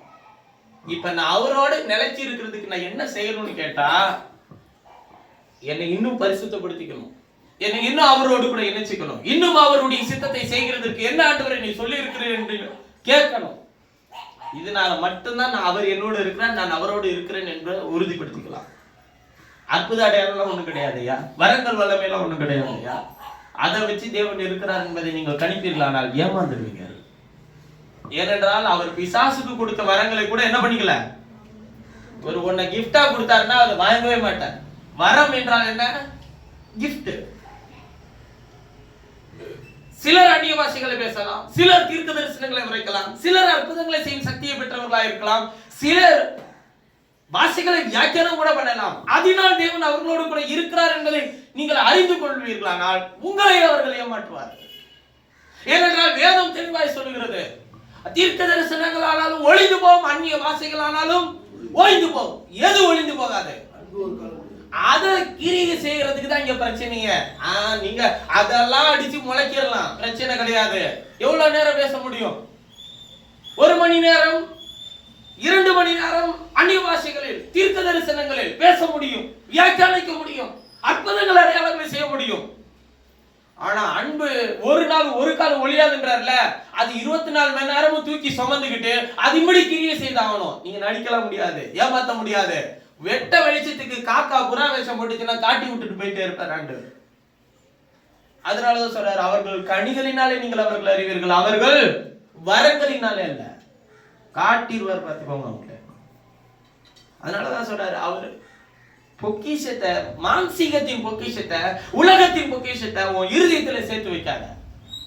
இங்க பூச்சி, அதாவது உன் மாம்சம், துரு, மாம்சத்தின் எண்ணம், திருட இன்னொருத்தவனும் இருக்கிறான், அவன் அதை பயன்படுத்தி அந்த பொக்கிஷத்தை திருடி போயிடுவான், அழிச்சு போட்டுருவான். ஆனா ஆத்துமால பரலோகத்துல நான் வச்சிருக்கிற அந்த பொக்கிஷத்தை நீ சேர்த்துக்க, அங்கே பூச்சி இருக்காது. மாம்சீகத்தின் எண்ணம் அதை தடுத்து நிறுத்து. நீ எவ்வளவு உங்களுடைய மாம்சீக வாழ்க்கை உங்களை நெருக்கினாலும், நான் உதாரணத்துக்கு சொல்றேன், இது உண்மையா இல்லைன்றதை நீங்களே சொல்லிட்டு பாருங்களேன். இப்ப பிரேயர் முடிச்சு, ஆராதனை முடிச்சு, கர்த்தருடைய செய்தியை கேட்டு முடிச்சு நீங்க வீட்டுக்கு போங்க. அங்கே அழுத்தங்களும் பிரச்சனைகளும் நெருக்கடிகளும் வேதனைகளும் கஷ்டங்களும் கண்ணீர்களும் போராட்டங்களும் நிம்மதியில்லாத சமாதான குறைவுகளும் எது உங்களை அழுத்தினாலும், எது உங்களை அழுத்திக் கொண்டிருந்தாலும், மாம்சீகமான நெருக்கடிகள், மாம்சீக எண்ணத்தினால் வரக்கூடிய நெருக்கடிகள், சத்துருவினால் வரக்கூடிய போராட்டங்கள், நிந்தனைகள் எது அழுத்திக் கொண்டிருந்தாலும், ஏசப்பான் தேவ சமூகத்தில் உட்காரும் போது உள்ளே இருக்கிற அந்த பொக்கிஷத்துல மறைத்து வைத்திருக்கிற கர்த்தருடைய வசனத்தின் வெளிச்சத்தை வெளிப்படுத்தும் போது எல்லாத்தையும் கர்த்தர் அழித்து போடுறாரா இல்லையா? அப்ப எது தேவை? இந்த பாரமும் கவலையும் தேவையா, இல்ல உள்ளே நீங்கள் சுமந்து கொண்டிருக்கிற வெட்டப்பட்ட பொக்கிஷம் தேவையா? எப்ப நீங்க பொக்கிஷம் அவங்க ஆத்மா மாறும்னு கேட்டீங்கன்னா, இதெல்லாம் அழுத்ததான் அது வெளியேறப்பட்டதா மாறும். அதுக்குள்ளே இருக்கிற ஜீவன் வெளிப்படும். கிறிஸ்து யார் என்பதை சொல்லுகிறதை விட்டு விடுங்கள், கிறிஸ்து யார் என்பதை கிரியைகளில் செய்து காண்பீர்கள். ஆமென். நாவினால் வசனத்தினாலும் அல்ல, கிரியையிலும் அன்பிலும் உண்மையா என்று கூறக்கடவோம். ஆமென். தேவன் அதான் சொல்றாரு, அதை சேர்த்து வைங்க. ஒருத்தருக்கு எதை செய்தாலும் உண்மையை செய். உங்க வீட்டில் எதை செய்தாலும் அதை உண்மையை செய்யுங்கள். கோபத்தில் மனப்பதறிய வார்த்தைகளை விட்டால் மன்னித்துக் கொள் என்று சொல்லி கேளுங்கள். அதுதான் நீ சேர்த்து வைக்கிற பொக்கிஷம். தவறு ஒண்ணு இல்லை. விட்டுக்கோடு, அன்பு செலுத்து, உண்மையான அன்பு செலுத்து. மாய்மாலமான சகோதர சிநேகம் வேண்டாம். அதான் சொல்றாரு, உன் பொக்கிஷம் எங்க இருக்கோ அங்கதானே உன் இருதயம் இருக்கும். உன்னுடைய பொக்கிஷம் தேவனிடத்தில் இருக்குமானா உன் ஆத்துமா தேவன்கிட்ட இருக்கும்னா, தவறு செய்யும் போதெல்லாம் நான் கத்தரோட பிள்ளை, நான் இதை செஞ்சிருக்க கூடாதுல்ல அப்படின்னு உனக்கு தோணணும்ல. ஓ இருதயம் அங்க இல்லையே, அதெல்லாம் நான் அப்படிதான் செய்வேன்.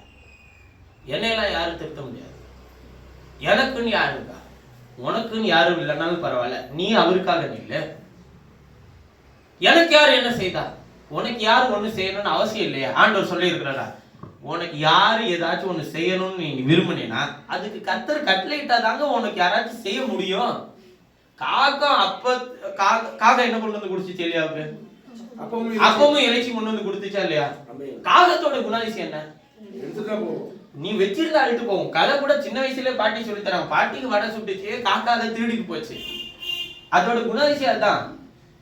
ஆனா அவர் எதுக்கு அதை வேதத்தில் எழுதி வச்சிருக்கிறாரு? அதை கூட கொண்டு வந்து கொடுக்க வைப்பையா? திருடிட்டு போற எண்ணங்களை கொண்ட ஆளை கூட கொண்டு வந்து உனக்கு செய்யும்படிக்க வைப்ப. அதான் நானு. அதை செய்ய வைக்கணும்னா கட்டளை இடணும். நீ இப்ப யார் மேல கோவிச்சுக்கணும்? யாரும் உனக்கு செய்யலன்னு சொல்லி கோச்சுக்க கூடாது. அதை செய்ய வைக்கலன்னு கர்த்தர் மேல கோச்சுக்க. அவர் எதை கட்டி அடிக்கணுமோ அடிப்பாரு. அப்ப நான் சொல்ல, உங்களுக்கு அழிந்து போகிற மனுஷர்கள் மேல் உங்களுடைய நம்பிக்கை, உங்களுடைய கவனம், உங்களுடைய எதிர்பார்ப்பு, உங்களுடைய திட்டமிடுதல், உங்களுடைய எண்ணங்கள், உங்கள் யோசனைகளை வைத்து நடக்கிறீங்க. அழியாத தேவனை உங்கள் ஆத்மாவில் சுமந்து கொண்டு எனக்காக இவர் செய்யணும்னு வச்சிருந்தாருன்னா செய்யும். இந்த மாதிரி எண்ணத்துல இருந்தோம்னா ஏமாந்துருவோம் பிரதர். இந்த உலகத்துல நோவா எங்க ஏமாந்தா? எலியா எங்க ஏமாந்தாரு? எலிசா எங்க ஏமாந்தாரு? அவர்களை வழி நடத்தின ஆபிரகாம் எங்க ஏமாந்தாரு? லோத்து தன் செழிப்பான இடத்தை தேடி போனான். ஆபிரகாம் அதனால வனாந்தரத்துல இருந்தாங்க, சமபூமியில இருந்தாங்க.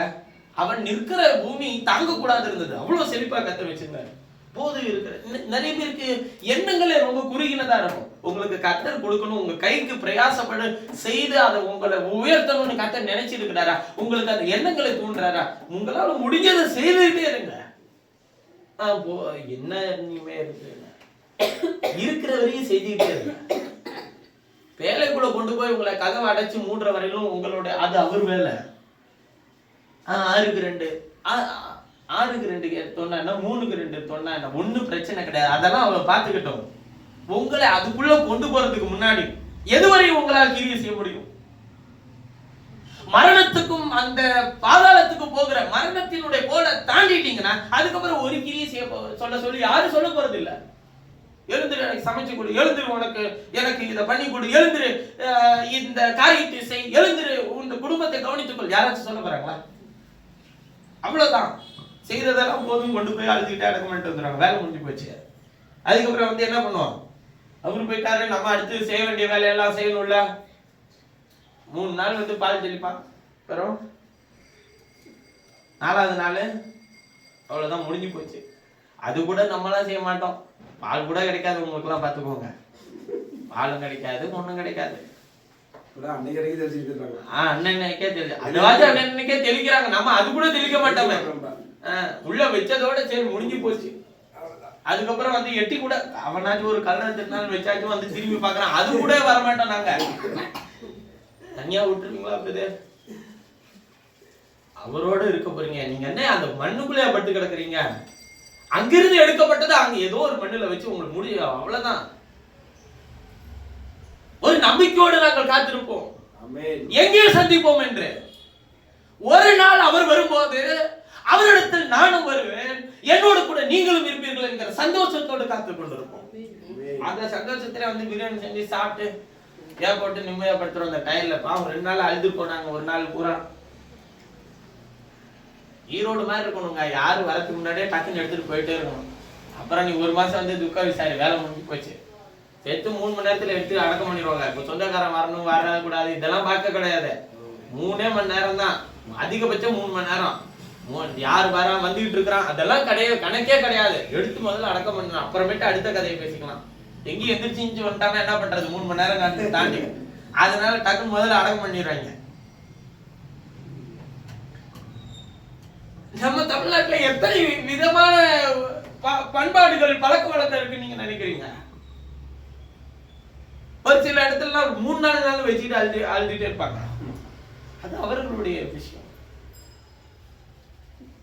தேவன் நேற்றும் இன்றும் என்று மாறாதவர். அது பொக்கிஷம் அல்ல, இந்த சரீரம் பொக்கிஷம் அல்ல, இது அழிவுள்ளது. எங்க போகணுமோ அங்க போயிடும். இதுல சுமக்காத எந்த பொக்கிஷத்தையும் விலையேறப்பட்ட உன் ஆத்துமாவிலே சுமந்து கொள். ஏனென்றால் அது ஜீவன் உள்ளது. அது இந்த சரீரத்தை விட்டு இந்த ஆத்மா பிரியும் போதும் ஜீவன் உள்ள அந்த பொக்கிஷத்தின் இடத்தில் அது அங்க போய் சேர்ந்தவையா. செத்ததுக்கு அப்புறம் வந்து ஆத்மாவுக்காக ஜோம் பண்ணுவீங்களா? பிரதர் ஆண்டவர்கிட்ட போகணும்னு சொல்லி ஜோம் பண்ணா கேட்காதுங்க. நான் வேணா ஜோம் பண்றேன், ஆனா கேட்காது. அது ஜபத்தை பண்ணி நானும் சாபத்தை வாங்கி நானும் போகாம இருக்கிறது பண்ணவே மாட்டேன். எதை செய்யும்படிக்கு கட்டளை இருக்கிறோம் அதை செய்வோம்.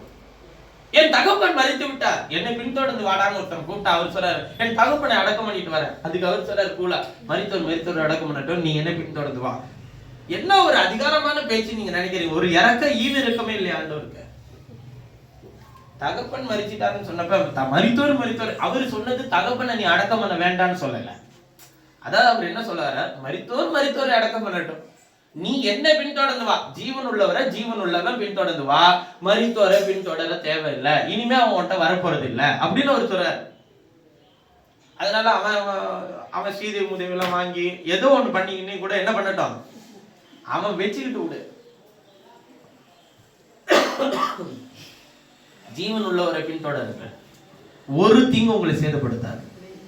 உன் பொக்கிஷம் எங்க இருக்கோ அங்க நீ நல்லா இருப்ப. ஆத்மா எந்த இடத்துல வைக்கப்பட்டிருக்கோ அங்க செழிப்பா இருப்ப. சூழ்ந்து பிரச்சனை இருக்க உனக்கெல்லாம் அதை பத்தி எல்லாம் கவலை இல்லையா? பிரச்சனை இருக்கட்டும், கர்த்தர் என்னோட இருக்கிற. அக்கினி ஜுவாலைக்குள்ள போட்டுருவா, போட்டாலும் என் தேவன் அக்கினி ஜுவாலையில இருந்து இவனை தப்புவிக்க வல்லவராய் இருக்கிறார். தப்புவிக்காவிட்டாலும் நான் நீ நிறுத்தின பொறிச்சிலேயே நான் ஒரு நாள் வணங்க போறதில்லை, நீ வைக்கிற திட்டங்களை நான் யோசிக்க போறதில்லை. என்னைக்கு நம்ம விசுவாச பிள்ளைகளுக்குள்ள இந்த எண்ணங்கள் உள்ள வருதோ அன்னைக்குதான் அவங்களுடைய ஆத்மா செழிக்கும், அவர்களுடைய வாழ்க்கையை செழிக்கும். நான் சும்மா வெறுமனையா மேம்போக்கா இருக்கிற உங்கள் வாழ்க்கையை செழிக்கிறதுக்கு பிரசங்கிக்கல, ஆத்மா வாழ்கிறது போல எல்லாவற்றிலும் என்னவா இருப்ப, வாழ்க்கை சுகமா இருப்ப. இப்போ ஒரு குறைவு இருக்குன்னா கர்த்தர் நன்மைக்காக தாங்க வச்சிருப்பாரு. நீ சோர்ந்து போய் இந்த குறைவு இருக்கா, உன்னை எல்லாரும் குறைவு இருக்கா இல்ல இல்ல இல்ல இல்ல இல்ல, அது அவன் உன்னுடைய நன்மைக்காக கர்த்தர் வச்சிருப்பார். பிரதர் நீ கவலைப்படாத, கர்த்தர் உன் நன்மைக்காக வச்சிருப்பார். நேர்த்தியானதை உனக்கு தருவார். பிரதர் உனக்கு கர்த்தர் உனக்கு ஆசீர்வாதத்தை தருவார். ஒருத்தர் வாயில இருந்து அந்த மாதிரி வரணும்ல, அதெல்லாம் இல்ல. ஐயோ ஆமா உனக்கு வந்துருச்சா எனக்கும் வந்துருச்சு, என்ன பண்ணலாம் 2 பேரும் சேர்ந்து? ஒரு கிட்னி ஸ்பெஷலிஸ்ட் டாக்டர் பேசுனதை கொஞ்சம் கேட்டுட்டு இருந்தா. அவர் சொல்றாரு, ஏயா வந்து கிட்னி ஃபெயிலியர் ஆச்சுன்னா பயப்படுறீங்க, பயப்படாதீங்க. பயந்தாலே ஃபெயிலியர் ஆன கிட்னி இன்னும் கொஞ்சம் ஜாஸ்தியா டேமேஜ் ஆயிருமா, சீக்கிரமா உயிர் போயிருமா, அந்த நுரையீரல்ல போய் அந்த இந்த தண்ணீர் எல்லாம் போய் சேர ஆரம்பிச்சிருமா, பயப்பட. அதனால அவர் சொன்னாரு, நாங்க கிட்னி ஃபெயிலியர் ஆனவங்களுக்குன்னு என்கிட்ட வரவங்க எல்லா பேஷண்ட்டுக்கும் ஒரு குரூப் ஃபார்ம் பண்ணி வச்சிருக்கிறோம் வாட்ஸ்அப்ல. அதுல எல்லாரையும் ஆட் பண்ணிடுவோம். அவங்க எல்லாருமே சந்தோஷமா பேசிப்பாங்க. உனக்கு ஃபெயிலியரா, எனக்கு ஃபெயிலியர் தான். ஃபெயிலியர் ஆயிடுச்சுன்னா என்ன பண்றது? ஒண்ணும் பண்ண முடியாது. டயாலிசிஸ் பத்தி பயப்படாத, முதல்ல பயப்படாதெல்லாம் தேவையில்லை. எந்த விஷயத்தை பார்த்தோம் வந்து நீ இன்னைக்கு போற ஹாஸ்பிட்டலுக்கு டயாலிசிஸ் பண்ண, அவர் சொல்றாரு, அவருக்கு அவ்வளவு கூலா சொல்றாரு, நீ இன்னைக்கு போற அன்னைக்கு நான் வரேன். நோயாளிகள்லாம் சேர்ந்து வராங்க எங்க ஹாஸ்பிட்டலுக்கு டயாலிசிஸ் பண்ண. பயப்படாம இருந்தாலே ஒரு 10 வருஷத்துக்கு வரையிலும் டயாலிசிஸ் பண்ணிட்டே இருக்கலாம், அது ஒண்ணுமே ஆகாது அப்படின்னு அவர் சொல்றாரு. அதனால இவங்க ஒரு குரூப் ஃபார்ம் பண்ணி இவங்களுக்குள்ளே உளவியல் ரீதியா ஒரு தைரியத்தை உண்டாக்குறதுக்கு இவன் தனியா இருப்பான். வந்து அதுக்கு அந்த டாக்டர் சொல்றாரு, இவன் தனியா இருந்தானா வந்து பாக்குறவன் என்ன சொல்லுவான்னா, உனக்கு ஆயிடுச்சா அவ்வளவுதான் நீ போ. அவனுக்கே அந்த எண்ணம் வராது. ஆனா இவன் பார்க்க வரவங்க எல்லாம் தூண்டி விட்டு அவனுக்கு அந்த எண்ணத்தை வர வச்சு அவன் உண்மையாவே நம்ப ஆரம்பிச்சிருவான். நம்பினோடனே அது என்ன பண்ணுன்னா உடம்பு அந்த விஷயங்களை ஓகே நமக்கு சொல்லி முடிச்சிருவோண்டா அப்படின்னு சொல்லிட்டு அதுவே என்ன பண்ணுதான் வேலை செய்யுது அப்படின்னு அவர் சொல்றாரு. நான் ஒரு மருத்துவர் தான், நான் இதை சொல்றது நீங்க எப்படி புரிஞ்சுக்கிட்டாலும் சரி, அதாங்க உண்மை அப்படின்னு அவரு சொல்றாரு. இதான் அவரும் சொல்றாரு, போதகரை துன்பப்படுத்த வேண்டாம், உன் மகள் மரித்து விட்டாள். அவர் திரும்பி பார்த்து அவனை பார்த்து சொல்றாரு, நீ பயப்படாத, விசுவாசம் உள்ளவன, அவன் செத்துட்டான்னு சொன்ன, நீ எதுக்கு வந்த, நீயா கூட்டு பண்ணு தானே வந்த, சாவு காய்ச்சி என்னை கூட்டு பண்ணி கவலைப்படாம இரு. பிள்ளை செத்து போச்சுன்னா இவர் எவ்வளவு கூட அவர் பதில் சொல்றாரு பாருங்க, பயப்படாத, விசுவாசம் உள்ளவனா இரு. அப்படிப்பட்ட உன்னதமானவரை நமக்குள்ள வச்சுட்டு எப்படி பிரதர் பயப்படாம இருக்கிறது? பயப்படுங்க, அவருக்கு மட்டும் பயப்படுங்க. அவர் செய்யற எல்லா விஷயங்களும் நம்முடைய நன்மைக்கு எதுவாக தான் இருக்கும். அது இழப்புகளோ ஆசீர்வாதங்களோ, உயர்வோ தாழ்வோ, வேற எந்த சுழற்சியும் உங்களை அன்பில் இருந்து, கிறிஸ்துவின் அன்பில் இருந்து உங்களை என்ன பண்ணக்கூடாதுங்க. உங்கள் இருதயம் எங்கே இருக்கிறதோ அங்கே உங்கள் பொக்கிஷமும் இருக்கும், உங்கள் ஆத்துமா அங்க இருக்குன்றார். உங்கள் ஆத்துமாவை எங்க வச்சுக்கணும்னா கர்த்தருடைய வார்த்தையில பதிச்சு வச்சுக்கணும். இந்த வசனம் மட்டும்தான் உங்க ஆத்துமால இருக்க அது உங்க ஆத்துமா பொக்கிஷமா இருக்கும். இல்லைன்னா அது ஒரு டம்மியா போயிட்டே இருக்கும். ஆத்துமால என்ன இல்ல, வசனம் இல்ல, ஆனா சும்மா என்ன இருக்கு, நம்பிக்கை இருக்கு, விசுவாசம் இருக்கு. தேவன் ஒருவர் உண்டு என்று பிசாசு கூட விசுவாசிக்குது. அதே விசுவாசம் உங்களுக்கு இருந்து என்ன பிரயோஜனம்? 150 இடத்துல இருந்த விசுவாசத்தை பார்த்து இயேசுவை திரும்பி பார்த்து சொன்ன இஸ்ரவேலர்கள் கூட இப்படிப்பட்ட விசுவாசத்தை பார்க்கல. கானானிய ஸ்திரீ ஒருத்தி சொல்றா, மேஜையில இருக்கிற துணிக்கைகளை நாய்கள் தின்னுமே, எங்களுக்கு அதையாச்சும் கூட ஆண்டவரே. இப்படிப்பட்ட விசுவாசத்தை இஸ்ரவேலர்களுக்குள்ளே கூட நான் காணல. அநேகர் கிழக்கிலும் மேற்கிலும் இருந்து வந்து ஆபிரகாம், ஈசாக்கு, யாக்கோபு என்பவர்களோடு கூட என்ன இருப்பார்கள், பந்தி இருப்பார்கள். அந்த விசுவாசத்தை பகிர்ந்து கொள்வார்கள், அந்த நம்பிக்கை அவர்கள் பெற்றுக் கொள்வார்கள். அது அவனுக்கு நீதியாக எண்ணப்பட்டது என்பது மாத்திரமல்ல, நமக்காகவும் அது எழுதப்பட்டிருக்கிறதுன்னு சொல்லி ரோமர் 3 வாசிக்கிறோம். வேதம் நமக்கு தெளிவாய் போதிக்கிறது, உங்கள் ஆத்துமாவில் என்ன இருக்கிறதோ அதை தான் நீங்கள் உங்கள் கிரியைகளில் செய்வீர்கள்.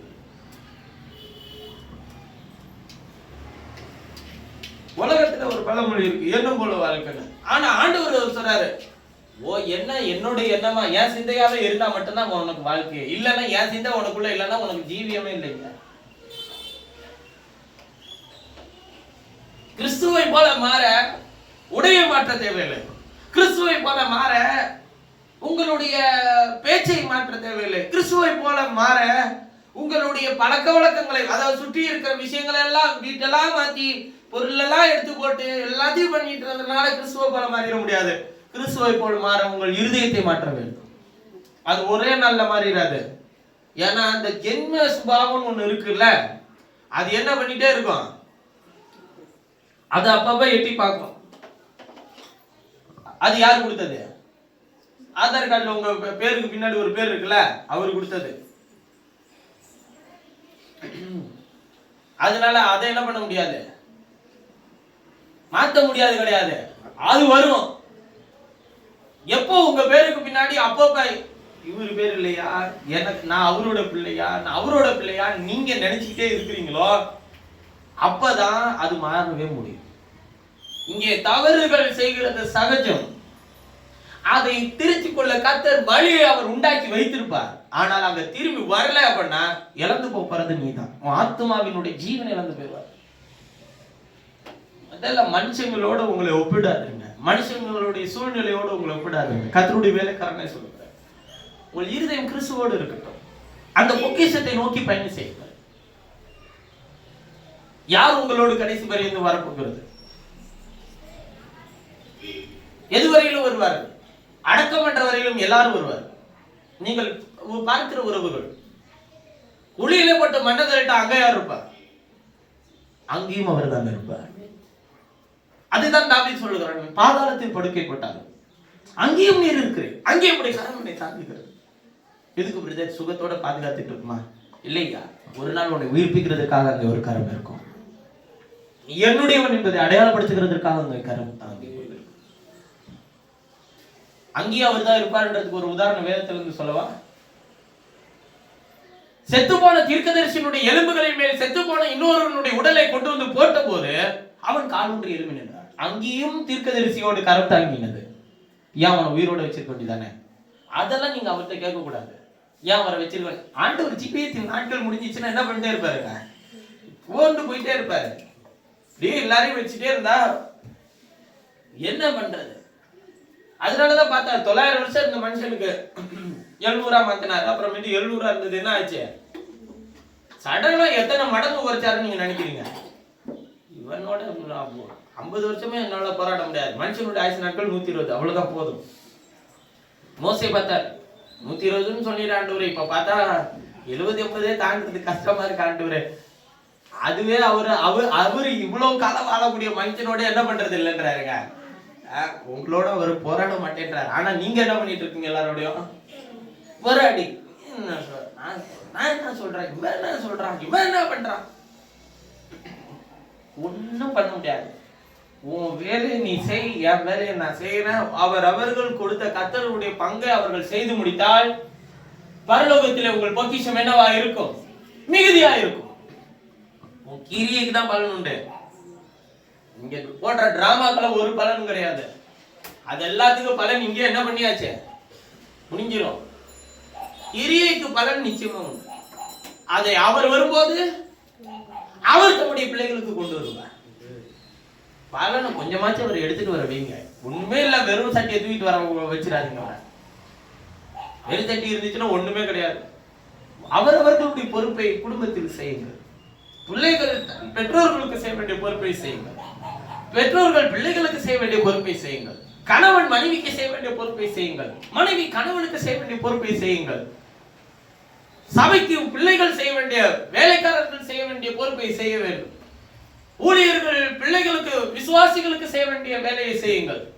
விசுவாசிகள் ஊழியர்களுக்கு செய்ய வேண்டிய, தேவனுக்கு செய்ய வேண்டிய பொறுப்பை செய்யுங்கள். இதெல்லாம் கற்றுக் கொடுத்த பொறுப்புன்னு முதல்ல நினைங்க. இன்னும் நானே செய்யணுமா? நீயே தான் செய்யணும், வேற வழி இல்லை. ஏன் எனக்கு மட்டும்தான் வேர்த்து வடிதான்? உனக்கு வேர்க்குது வடியுது, எனக்கு வேர்க்கல வடியில.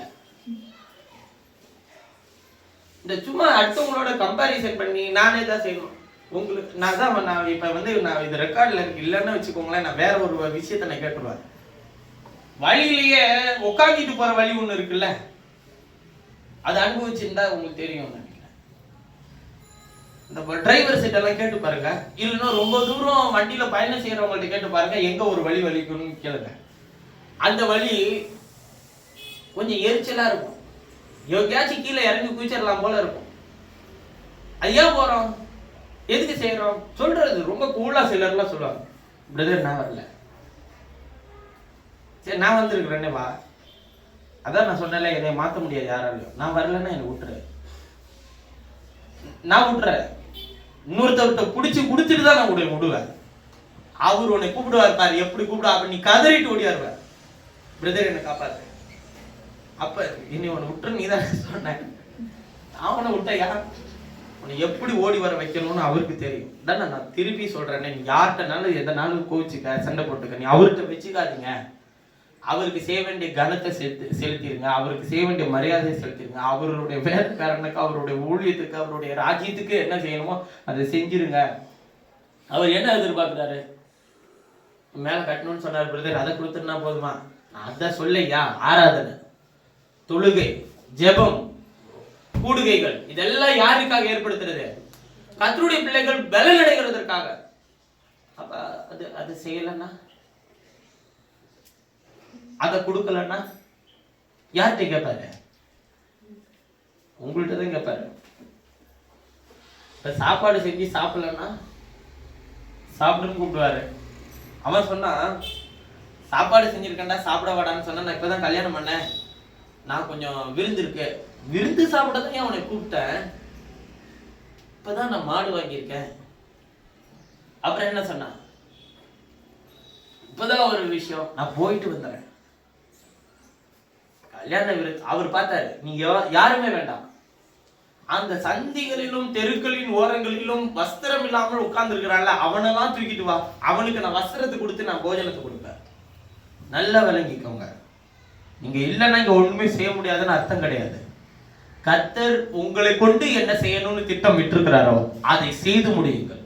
உங்களை அவயமாய் வைத்திருக்கிறார். நான் ஏன் கையா இருக்கணும் அப்படின்னு நீங்க நினைக்க கூடாது, நான் ஏன் காலா இருக்கணும் அப்படின்னு நீங்க நினைக்க கூடாது.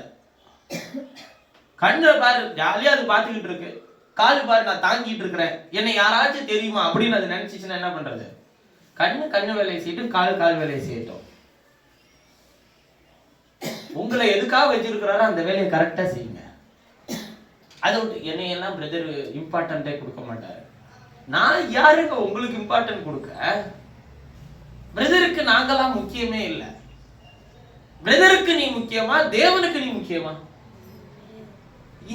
எப்ப இந்த அரசியல் வெளியே போதோ அன்னைக்குதான் கிறிஸ்து உள்ள வாசம் பண்ணுவார். பிரதருக்கு நீ முக்கியம் இல்லையா, விட்டுரு.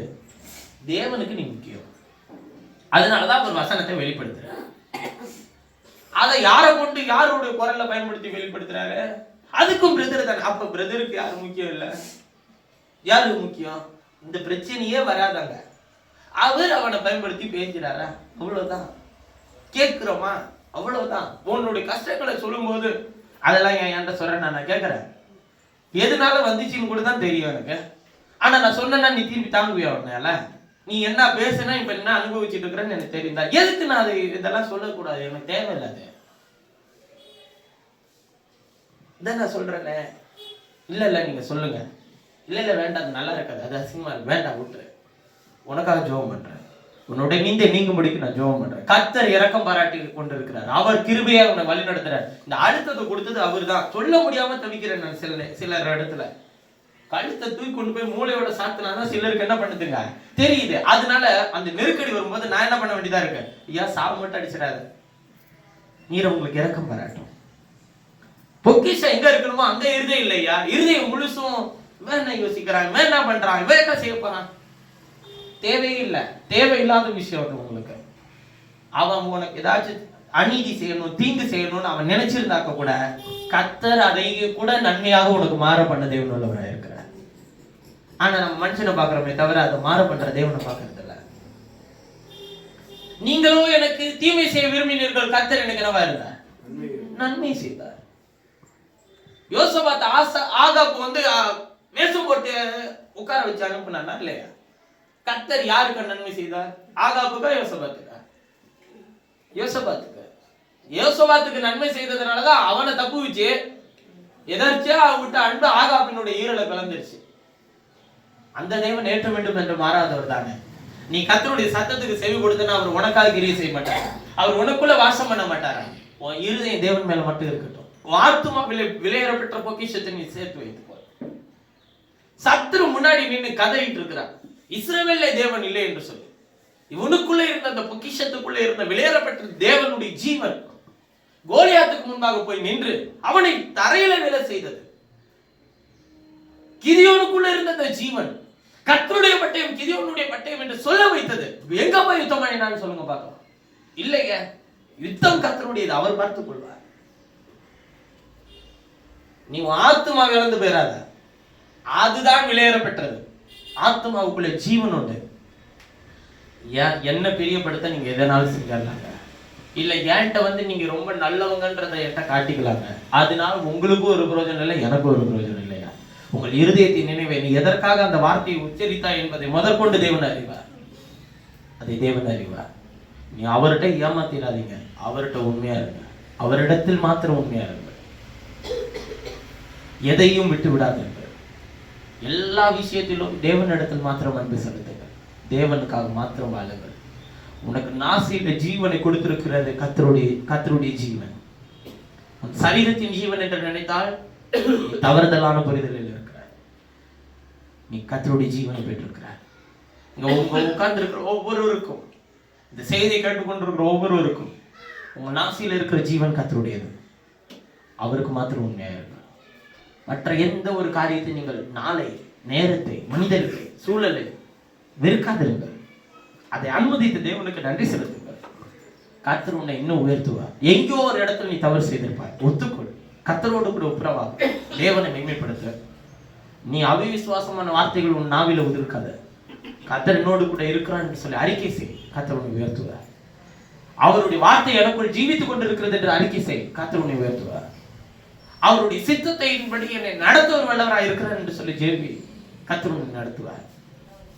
நம்ம செய்ய வேண்டிய வேலை எல்லாத்தையும் செய்துக்கிட்டே, உண்மையா செய்துக்கிட்டே, இதையும் விசுவாசிக்கிட்டே இருக்கும். நான் இப்படி விசுவாசிச்சுக்கிட்டு இங்க செய்யறது பூரா அப்படி ஆப்போசிட்டா செய்வேன். அப்படி இல்ல, செய்யறதையும் கரெக்டா செய்யணும், விசுவாசமும் சரியா இருக்கணும். செய்யறது கரெக்டா செஞ்சு விசுவாசம் இல்லைனாலும் கிரியை நிறைவேறாது. இல்ல எனக்கு விசுவாசம் இருக்கு கிரியை இல்லைன்னு சொன்னாலும் அது என்ன பண்ணாது, ஒண்ணுத்துக்கு உதவாது. அதுதான் யாக்கோபுல எழுதுறாரு, ஒருவனுக்கு விசுவாசம் உண்டு கிரியை இல்லை என்றால் அது செத்ததா இருக்கும், தண்ணீரை தானே செத்ததா இருக்கும். ஒருவனுக்கு கிரியைகள் உண்டு விசுவாசம் இல்லை என்று சொன்னாலும் அதுவும் செத்ததா இருக்கிறதுன்ற. விசுவாசத்தினால் கிரியை செய்கிற அன்பே, அன்பினால் கிரியை செய்கிற விசுவாசமே உதவுன்னு எழுதியிருக்கு. தேவ அன்பினால் கிரியை செய்யணும், அந்த விசுவாசம் தான் உங்களுடைய வாழ்க்கைக்கு உதவும். அப்ப தேவன் நமக்கு தந்திருக்கிற அந்த அற்புதமான வசனத்தை கொண்டு அவர் உங்கள் ஆத்மாவே மீட்டெடுத்து வந்திருப்பாருன்னா, அவர் உங்கள் ஜீவனையே, தம்முடைய ஜீவனை உங்கள் ஆத்மாவுக்குள் தந்திருப்பாருன்னா, இந்த பெரிய நன்மைக்கு ஈடா எதை நீங்க கொடுக்க முடியும்? உங்கள் ஆத்மாவுக்கு தேவன் செய்த நன்மையை, உங்கள் ஆத்மாவுக்கு தேவன் செய்த கிரியை நீங்கள் நினைத்து கனப்படுத்தி மகிமைப்படுத்தி கர்த்தரை தொழுது கொள்ளுங்கள். கர்த்தரை மாத்திரம் தொழுது கொள்ளுங்கள். அவர் என்றைக்கு விட்டு விடாதீர்கள். அவருடைய சித்தத்தை செய்து நிறைவேற்றுங்கள். கர்த்தர் உங்களை ஆசீர்வதித்து வழி நடத்துவார். உங்கள் இருதயம் எங்கே இருக்கிறதோ அங்கே உங்கள் பொக்கிஷங்கள் இருக்கிறது. எங்கே உங்கள் பொக்கிஷங்கள் இருக்க வேண்டும் என்றால் அந்த பொக்கிஷமாகிய உங்கள் ஆத்மாவுக்குள்ளே தேவனுடைய வார்த்தை இருக்கிறது என்கிறது அறிந்து பரலோகத்தில் உங்கள் பொக்கிஷங்களை வையுங்கள். அவருக்குள்ளே உங்கள் பொக்கிஷங்களை வையுங்கள். அவருக்குள்ளே உங்கள் ஆத்மாவை காத்துக் கொள்ளுங்கள். அவரிடத்தில் உங்கள் ஆத்மாவை பொறுப்படுத்திக் கொள்ளுங்கள். எண்ணங்கள், யோசனைகள் இதெல்லாம் அவருக்குள் இருந்து வெளிப்பட உதவி செய்யும்படிக்கு ஜெபியுங்கள். தேவனே, நானும் மனிதன் தான் ஆண்டவரே, என்னிடத்தில் குறைகள் உண்டு, தப்பிதங்கள் உண்டு. என்னிடத்தில் உமக்கு பிரியமில்லாத எத்தனையோ வார்த்தைகள், கிரியைகள், பேச்சுகள், சிந்தைகள், கோபங்கள், வைராக்கியங்கள், பகைகள், மாம்சீகத்தின் எண்ணங்கள் எத்தனையோ இருக்கிறது கர்த்தாவே. இந்த மதியான வேளையில என்னை உடைய சமூகத்திலே பலிபீடத்தின் மேல் பலியாக சமர்ப்பிக்கிறேன். நீர் என்னோடு கூட இருந்து நடத்தும். நீர் என்னை ஆழ்ந்து செய்யும். நீர் என்னை காத்துக்கொள்வோம். எல்லா தீங்கிலிருந்தும் ஆத்மாவை மீட்டெழுச்சி இரக்கம் பாராட்டும். என் இருதயம் எங்க இருக்கிறதோ, என் பொக்கிஷம் எங்க இருக்கிறதோ அங்கே என் இருதயம் இருக்கட்டும்.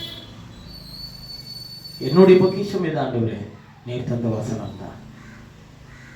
என் ஆத்மாவுக்கு நீர் தந்த ஜீவன் தான். என் ஆத்மாவுக்கு நீர் தந்த வெளிச்சம் தான். அந்த பொக்கிஷத்தின் மேல் என் இருதயம் எப்பொழுதும் இருக்கட்டும். அந்த பொக்கிஷத்துக்காக என்னை காத்து நடக்க உதவி செய்யும்.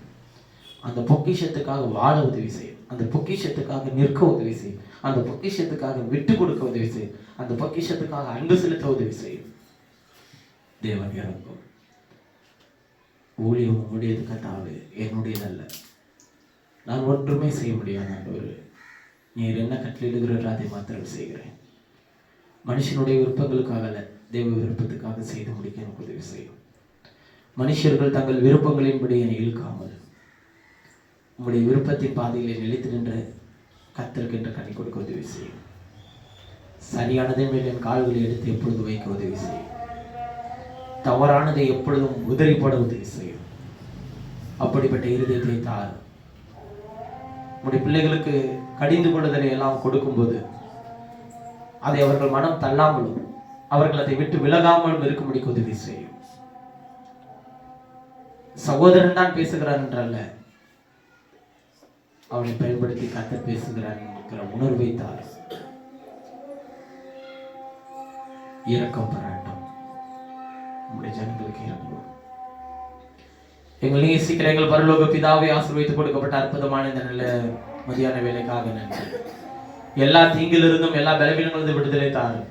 உங்களுடைய ஆவியும் உங்களுடைய வல்லமையும் அவர்களை உயிர்ப்பித்து காக்குவேன் நான் ஜெபிக்கிறேன். உங்களுடைய சத்தியம் அவர்களுக்கு பரிசையும் கேடகமாக இருக்கட்டும். உங்களுடைய சமாதானத்தின் சுவிசேஷம் உடைய பிள்ளைகளை உயிர்ப்பித்து காக்கட்டும்.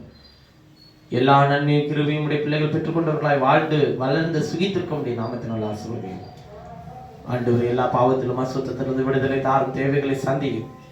இந்த புதிய வருஷத்தில் இந்த முதலாவது ஆண்டவரே மாதத்திலும் இந்த இரண்டாவது ஞாயிற்றுக்கிழமையில நம்முடைய பிள்ளைகளை சந்தித்து நம்முடைய ஜனத்துக்கு நம்முடைய வார்த்தையை வெளிப்படுத்தி தரேன். நீர் எங்கள் மத்தியில் பிரசன்னராக இருந்ததற்காக நன்றி. கர்த்தர் தொடர்ந்து நடத்தும், தொடர்ந்து ஊழியத்தை பொறுப்படுத்திக் கொள்ளும், தொடர்ந்து ஒவ்வொரு இடத்தையும் பொறுப்படுத்திக் கொள்ளும். திண்டுக்கல், சென்னை, திருச்சி, ஆண்டவர், மன்னார்குடி, ஒசூர் எல்லா இடத்திலும் உடைய நாமத்தை மாத்திரம் உயர்த்தும். நான் செல்கிறேன் என்றல்ல, நீர் என்னை நடத்தும். அவர்களை நான் சந்திக்கிறேன் என்றல்ல, நீர் அவர்களை சந்தியும். நான் கவனிக்கிறேன், சகோதரனுக்கு இது பிடிக்காது என்றல்ல, கர்த்தருக்கு இது பிடிக்காது. கர்த்தரை நான் பிரியப்படுத்த விரும்புகிறேன் என்கிற எண்ணங்களை உங்களுடைய ஜனங்களுக்குள்ளே உண்டாக்கும். இயேசு கிறிஸ்துவின் நீடி நீட்டு நாமத்தில் வேண்டுதல் செய்கிறேன். ஜீவனுள்ள நல்ல பிதாவே, என் ஆத்துமாவே என் முழுவதுமே அவருடைய பரிசுத்த நாமத்தை சொல்கிறேன். என் ஆத்துமாவே கர்த்தரை கர்த்தர் செய்த சகல பகாரங்களையும் மறவாதே. ஆமென். Praise the Lord.